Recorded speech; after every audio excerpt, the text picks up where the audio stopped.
Hello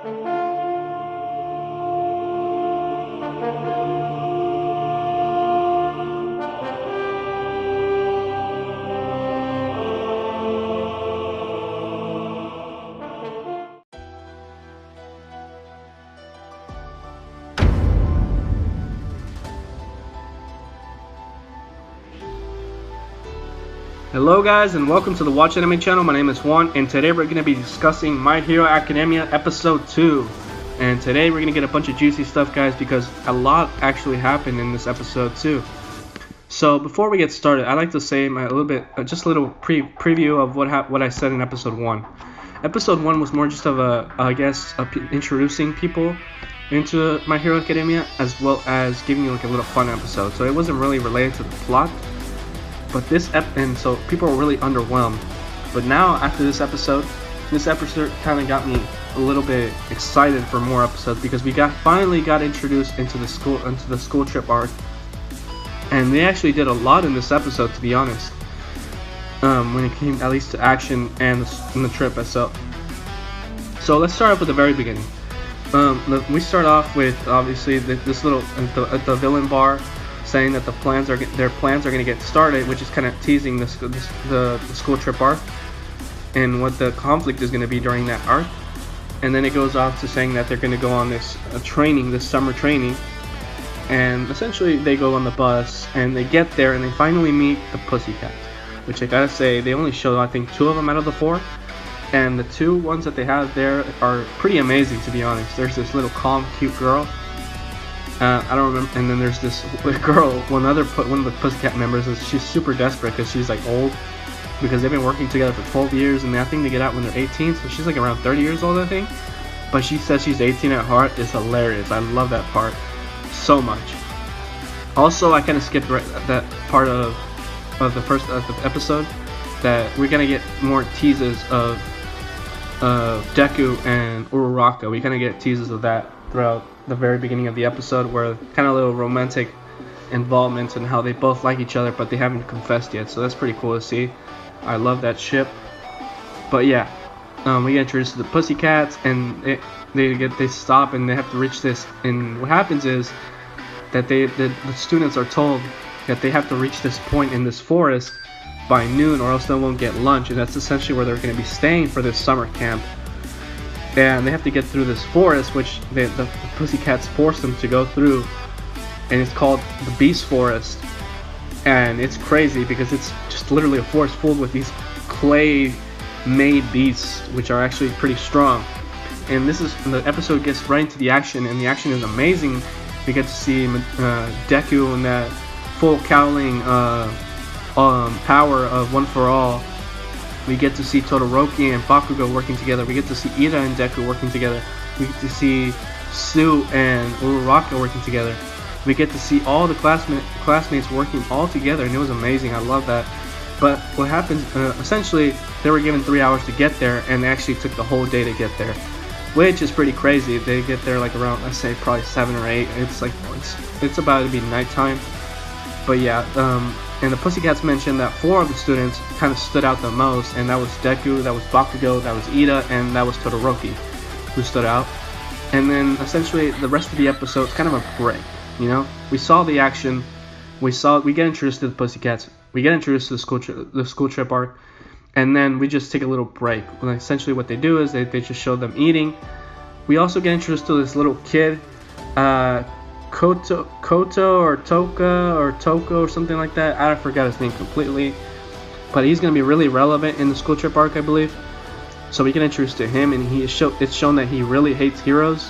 It's only revealed at the very end of the episode that the reason why he hates heroes so much was because his parents, both of them, were heroes, and they were killed by this villain who is not named. And essentially his parents got killed, so that's why he hates them so much. He never had a normal childhood. But yeah, that's at the end of the episode. But besides that, we get a little hot spring scene where obviously Mineta is being a perv and he wants to jump the wall. And we get to see a little, I guess, fan service where we get to see all the girls basically almost naked. But yeah, that's essentially what the episode was. We get introduced to the school trip arc. we get to meet the Pussycats, or at least half the team. We get introduced to the little kid.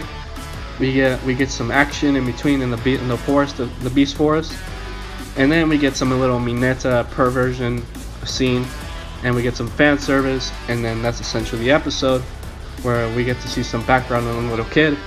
So I have to say, a lot of things were jam-packed into the episode, which I like, because there's room for more stuff in the season, because there's going to be around 25 episodes, I believe, which I'm really excited about, because after looking up the season, they're going to fit in not only the school trip arc, they're going to fit in the rescue arc, which I'm not going to go into further details about, not to spoil anything, and they're going to go into the licensing arc, which is a bunch of content in those 3 arcs. I don't know how they're going to fit all that into 25 episodes, so who knows when all the moments in these arcs are going to happen, because that's a lot of content for 25 episodes, to be honest. But yeah, we get introduced to the school trip arc on the 2nd episode, and we get through a lot of stuff, so I can understand why, because they're going to try to go through 3 arcs in 25 episodes. Usually it's 1 arc for every 12 episodes. So it's kind of crazy that they're going to try to go through 3 arcs in just 25 episodes. But yeah, my thoughts and opinions on this episode. It was awesome, honestly. I was kind of hyped. I was geeking out through this whole episode, to be honest. I'm glad we met the Pussycats. They are totally awesome, and I love the fact that Eraserhead loves cats, and how he shows this respect to the Pussycats despite their little funny dance and introduction. I love the costume design and the design of the Pussycats themselves. Just these 2 characters at least. The kid, I loved how Bakugo kind of liked him too. He was kind of like grinning when he hit the little kid hit Deku in the balls. That was hilarious.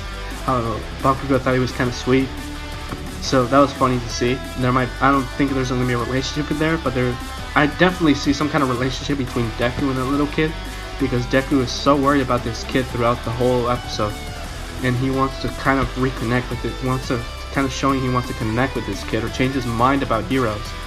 But yeah, that's something that's definitely hinted at. So I kind of like that. I kind of like the teasing of the shipping between Uraraka and Deku at the very beginning. I like the battles and how everyone worked together in the Beast Forest. I liked how, I guess, the hot springs scene was pretty cool too. I guess there was some fan service there. You got to see some Momo and some Uraraka and some Sue and some. I think the most exposed chick there was I forgot that pink girl. But yeah, that's essentially what that scene was, and actually a lot of people are really waiting for that fan service, to be honest. Based on the people who read the manga and their comments on it, they were definitely waiting for that scene. And at the very end, it gets revealed that no one really got that stronger physically. Everyone just got stronger mentally. No one hesitates anymore. No one's scared anymore when it comes to fighting enemies. They're actually mentally prepared, so they don't have to worry about that. But when it comes to physicality and using their quirk strength hasn't increased at all. Because what he does is he gives them the same little tennis ball test that they did in the very first season. And it shows that Bakugo can only throw it just a couple of meters more. I think it was from 105 to 109, which is barely anything. So it just shows that they haven't strengthened their quirks yet, and that's what their training camp is for, to strengthen their quirks. So I can't wait to see Deku getting stronger with this one for all. Instead of just using 5%, I want to see him using 100%. I want to see him using even more. I want him to get to that point where he's almost close to All Might. I know he's still a kid, and he's in his 2nd year of high school basically, so he's like a sophomore. He's like 15, 16. But maybe I just hope that by his 17 years old or 18, obviously All Might's peak was at a younger age.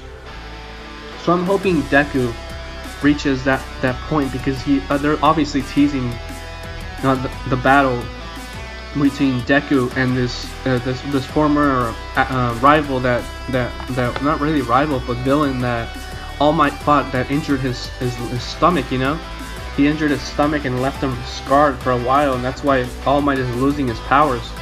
And obviously that's the main villain of this whole series, I believe. So I just can't wait. I just want to see at least some encounter of that. So I'm really hoping Deku steps up his game and during this school trip arc and gets his proper training and is able to use at least maybe 80% or 70% of his strength. Because I love that he finally learned how to use his power without injuring himself. but every time it's underwhelming, to be honest, especially in season 2. It was cool to see how fast he is and everything, but still, every time he hit someone, it didn't seem that strong like in season 1, where like he either tried to hit the guy with the hands during when at the dome at the USJ, or when he fought Todoroki, or when he fought that giant robot the very first season. All those shots of strength were shown, and they were crazy strong, you know. But now every time he hits, he only uses 5% of his control power, and it doesn't show that much impact, you know. And I want to see that impact. I want to see that strength, that All Might, that's All Might strength that he inherited. So at least I want him to use either 50 to 70% of his strength by the time the school trip arc is over, or instead of just using the 5% that he can control at the moment. Also, I hope he does it without injuring himself, but who knows? I just want to see him be able to do that. Which I hope he will, because there's always going to be some conflict in the school trip. There's in the previews and the trailers there were some fight scenes that they were shown with villains, I believe. So I'm definitely hoping he does something, or a way to increase his strength. That's all I'm really hoping for in this season. But yeah, other than that, that's what I want to see the most. Todoroki had his moments in season 2. There was a whole arc about him. So I don't expect nothing more from him. His thing is done, basically. We didn't see a lot from Bakugo, so maybe we're gonna see some character development from Bakugo this season, maybe, and maybe something from Uraraka, because those two are really close characters to Deku. So maybe we'll be able to see some of that. Hopefully, I don't want just Uraraka to be the love interest. I want to see some character development from her, and maybe her getting closer to Deku, either romantically or in a way, you know. I want to see something out of that. Ida also had his arc in season 2, and All Might had his thing in season 1. But All Might's a big player. He can have an arc for everything, basically. But yeah, other than that, I don't see any other player having their own arc. Momo had her arc at the end of season 2, where she lost really easily in the tournament, but now she regained her confidence. Yeah, those are essentially the most popular and main characters. Maybe Sue had her arc too when they went to the internships, so she had kind of her arc thing. Most of the characters all have their arcs, so essentially we kind of know who they are, what they've been through.